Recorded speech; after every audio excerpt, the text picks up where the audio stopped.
Bienvenue sur le plateau d'Interdit d'interdire, juste avant la grève du 5 décembre lancée par les syndicats qui protestent contre la réforme des retraites.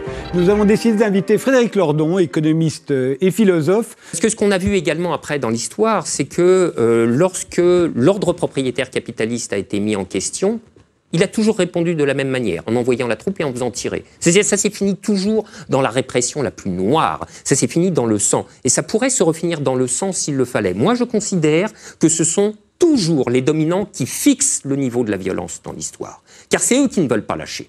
C'est eux qui voudront se maintenir jusqu'au bout du bout et qui sont prêts, l'histoire l'a montré, à mettre en œuvre les pires moyens. Et l'histoire des Gilets jaunes a commencé à le montrer. Vous voyez, pourtant, on est très très loin de « nous voulons abolir le capitalisme ». C'est juste les Gilets jaunes. Et vous avez vu ce qu'ils ont ramassé. Vous avez vu ce qu'est devenu la répression policière. C'est totalement inouï, hors de proportion. De fait, on a mis à la tête de la préfecture de police un personnage, je ne sais pas comment le qualifier, enfin, inquiétant, désaxé peut-être, dangereux sûrement. En tout cas, avoir cette espèce d'irradiation de jouissance qui colore son visage chaque samedi où il a bien fait cogner. C'est votre interprétation.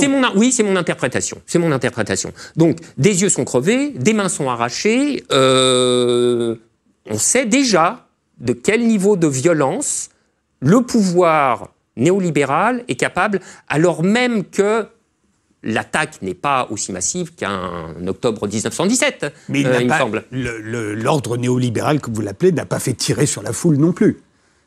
Nulle part, pourtant. Pardon, mais au Chili, si. Oui, au Chili. Ah oui, au Chili, si.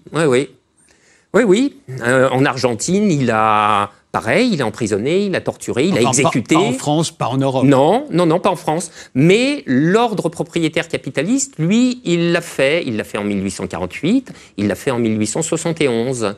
Il ne faut pas croire que c'est parce que c'est de l'histoire ancienne que ça appartient définitivement au passé, que ça ne pourrait pas revenir. Moi, je pense que tout est toujours possible quand les dominants sont contestés radicalement dans leur domination.